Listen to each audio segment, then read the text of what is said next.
शख्सियत था। ये किस कदर अमीर और बासर शख्स था, इसका अंदाजा आप 2-3 मिसालों से लगा लीजिए। ये लंदन में था, इसे शुमाली लंदन का एक घर पसंद आ गया। इसने वहीं खड़े खड़े ये घर 1 करोड़ पाउंड्स में खरीद लिया। ये पाकिस्तानी रुपए में 1 अरब 40 करोड़ रुपए बनते हैं। इसने 2009 में मॉन्टे कार्लो में अपनी 37वीं सालगिरह मनाई।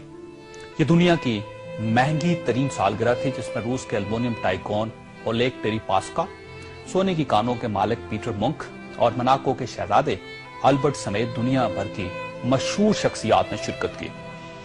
ये पेंटिंग खरीदने का शौकीन था। इसके पास अरबों डॉलर के शाहपारे थे और ये तमाम शाहपारे इसके महलात में लगे थे। इसे 2006 में इजरायली अदाकारा ऑर्ली वेंसमैन अच्छी लग गई, तो इसने उसके गिर्द दौलत के अंबार लगा दिए। चुनांचे ये इसकी गर्लफ्रेंड बन गई और ये दुनिया की महंगी तरीन गर्लफ्रेंड थी।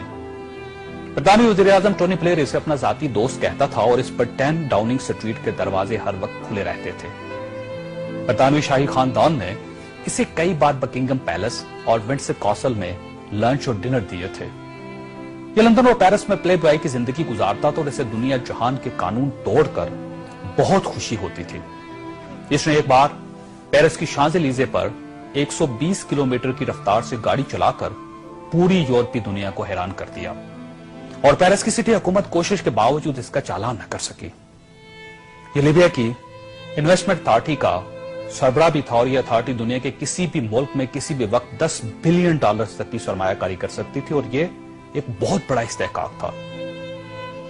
इस शख्स का नाम नाज़रीन सैफुल इस्लाम है और ये लीबिया के साबिक हुक्मरान कर्नल कज़ाफी का बेटा है।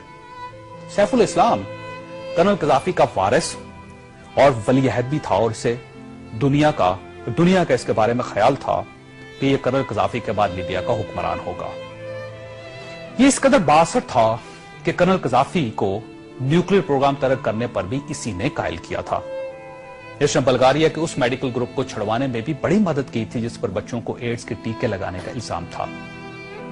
बर्लिन नाइट क्लब और लाकरोबी धमाके के मुतासिरीन को मुआवजा भी इसी के हुक्म से जारी हुआ था। अब मैं आपको इसकी ताजा तरीन तस्वीरें दिखाना चाहता हूं।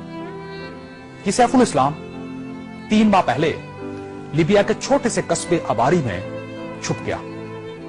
ये 2 दिन पहले 19 नवंबर को कस्बे के एक ऐसे कमरे से बरामद हुआ जिसमें बाथरूम तक नहीं था और ये बदबूदार पुराने कंबल में लिपटा था।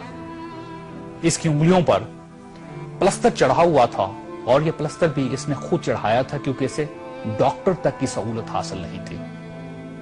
ये सैफुल इस्लाम इस वक्त लीबिया की मौजूदा हुकूमत के कब्जे में है और पूरी दुनिया में कोई शख्स इस शख्स को पनाह देने के लिए तैयार नहीं जो 3 माह पहले तक मलका बरतानिया का शाही मेहमान बनता था और टोनी ब्लेयर इसे माय फ्रेंड कहता था और पेरिस की कंपनियां इसके लिए खसूसी खुशबू इजाद करती थी। यह है सवाल और यह तस्वीर दुनिया के उन तमाम हुक्मरानों और इनके खानदानों के लिए इबरत का सबक है जो इक्तदार को सब कुछ समझ लेते हैं और जो इस ज़ौम में मुब्तला हो जाते हैं कि इनके इक्तदार का दरख्त हमेशा सब्ज रहेगा। ये तस्वीर दुनिया भर के हुक्मरानों से चीख चीख कर कह रही है कि जो हुक्मरान आवाम का एतमाद खो देते हैं उनका ये इंजाम होता है।